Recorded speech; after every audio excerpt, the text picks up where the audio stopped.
అండి welcome to SB handmade. ఈరోజు నేను పైప్ క్లీనర్తో రోజ్ ఫ్లవర్ ఎలా మేక్ చేసుకోవాలో చూపిస్తాను. సో ఇక్కడ పైప్ క్లీనర్ని 2 ఈక్వల్ హాఫ్స్గా కట్ చేసుకున్నాను. మనకి ఇక్కడ రోజ్ ఫ్లవర్ మేకింగ్ చేయడానికి 2 పైప్ క్లీనర్స్ అనేది యూజ్ అవుతాయి అనమాట. సో ఈ విధంగా నేను ఈక్వల్ హాఫ్స్ కట్ చేసుకున్న తర్వాత పైప్ క్లీనర్స్ అనేది 4 వస్తాయి అనమాట మనకి. దాన్ని మనం ఇలా ట్విస్ట్ చేసుకోవాలి. సో అయిపోయిన తర్వాత మనం ఒక పైప్ క్లీనర్ టాప్ పెట్టి అండ్ మిగతావి బాటంలో ఇలా ఫిక్స్ చేసుకోవాలన్నమాట. తర్వాత ఏంటంటే టాప్లో ఉన్న పైప్ క్లీనర్ని మనం ట్విస్ట్ చేయాలి. సో ట్విస్ట్ చేసిన తర్వాత మనకేంటంటే ఇలా షేప్ అనేది వచ్చేస్తుంది. సో ఈ పైప్ క్లీనర్స్ను ఈ షేప్లో వస్తాయి అన్నమాట. తర్వాత మనం ఏంటంటే దాన్ని రోల్ చేసుకోవాలన్నమాట. టాప్ నుంచి బాటమ్ వరకు ఎడ్జ్లోకి మనం రోల్ అనేది మేకింగ్ చేసుకోవాలి. మనకి ఈ పైప్ క్లీనర్స్లో ఏంటంటే 6mm 8mm కూడా అవైలబుల్గా ఉంటుందన్నమాట. సో ఇది వచ్చేసరికి 6mm పైప్ క్లీనర్.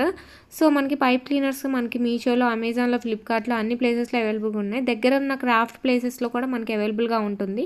సో నేను ఇవన్నీ రోల్ చేసేసుకున్నాను. తర్వాత ఏంటంటే రోల్ చేసిన పైప్ క్లీనర్ని మనం హ్యాండ్స్తో అడ్జస్ట్ చేసుకోవాలన్నమాట. కిందకి బాటమ్గా ట్విస్ట్ చేసుకోవాలి. సో దాన్ని అనేది అంటే మనకి అడ్జస్ట్మెంట్ చేసుకోవాలి. మెయిన్గా ఏంటంటే రోజ్ ఫ్లవర్ అనేది అడ్జస్ట్ చేసుకుంటే చాలా నీట్గా వచ్చేస్తుంది. సో ఇలా మనం హ్యాండ్స్తోనే అడ్జస్ట్ చేసుకోవచ్చు అనమాట. రోజుని చూస్తున్నారా, చాలా బాగా వచ్చేసింది రోజ్ ఫ్లవర్ అనేది. సో నేను ఇక్కడ మనకి రోజ్ ఫ్లవర్ మేక్ అయిపోయిన తర్వాత మనం ఇక్కడ ఏంటంటే మిడిల్లో వచ్చేసరికి ఒక పర్ల్ అనేది అటాచ్ చేసుకుంటే చాలా నీట్ ఫినిష్ లుక్ వస్తుంది అనమాట మనకి. సో మనకి రోజ్ ఫ్లవర్ అనేది రెడీ అయిపోయింది. చూస్తున్నారు కదండి, చాలా బాగా వచ్చేసాయి. మరిన్ని అప్డేట్స్ కోసం మన పేజ్ని ఫాలో చేసుకోండి. Thank you.